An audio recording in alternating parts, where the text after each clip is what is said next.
Voici un réalisateur, ou plutôt un petit cinéaste qui cherche à faire sa place.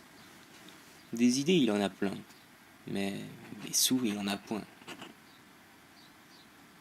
Du court-métrage au long, en passant par le documentaire et l'animation, il lui faut trouver des financements pour ses projets. Alors, il tente sa chance aux instituts classiques, en particulier les aides du Centre national de la cinématographie, qui propose un appui financier adapté aux besoins des projets en fonction de leur avancée, mais aussi de leur nature. Tellement de demandes leur sont soumises que les chances de voir aboutir une aide se rapprochent de celles des jeux de hasard. Alors, pour faire ses preuves dans une première réalisation, il souhaite plutôt tenter sa chance sur Internet, en cherchant des coproducteurs et des milliers. Ce système encore marginal a permis à certaines créations de voir le jour. Mais il veut essayer de récentes plateformes qui sont apparues suite au succès des précédents. Motion Sponsor, comme Tuscoprod, propose aux réalisateurs de soumettre leurs projets aux internautes, qui pourront investir dans leurs films et même y participer à la hauteur de leur soutien. Après de longs mois d'attente et quelques sous déboursés, il a enfin de quoi commencer à tourner. Le format numérique permet maintenant de libérer son expression cinématographique au-delà des contraintes autrefois imposées par la pellicule. La qualité professionnelle lui est accessible. Les premiers rushs arrivent.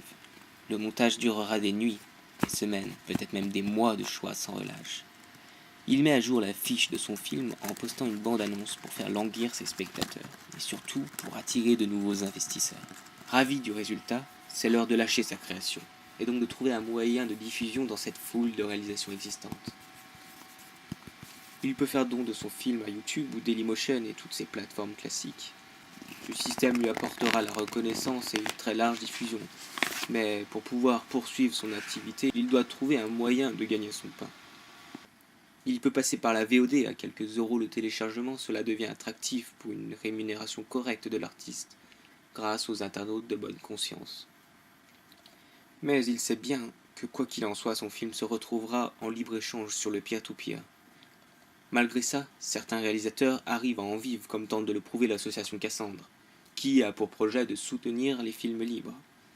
Il pourrait aussi essayer de revendre sa réalisation à une chaîne de télévision, ancienne méthode qui est pour le moins encore efficace. Mais il peut aussi la diffuser librement sur une plateforme qui rémunère ses créateurs au nombre de vues, sans apport direct du spectateur. C'est le fonctionnement de Vodemotion qui donne 2 euros pour 1000 visualisations, ce qui reste très faible en vue des fréquentations du site pour le moment, car celui qui a posté la vidéo la plus regardée a gagné 150 euros. En comparaison, celui de YouTube aurait gagné près de 120 000 euros.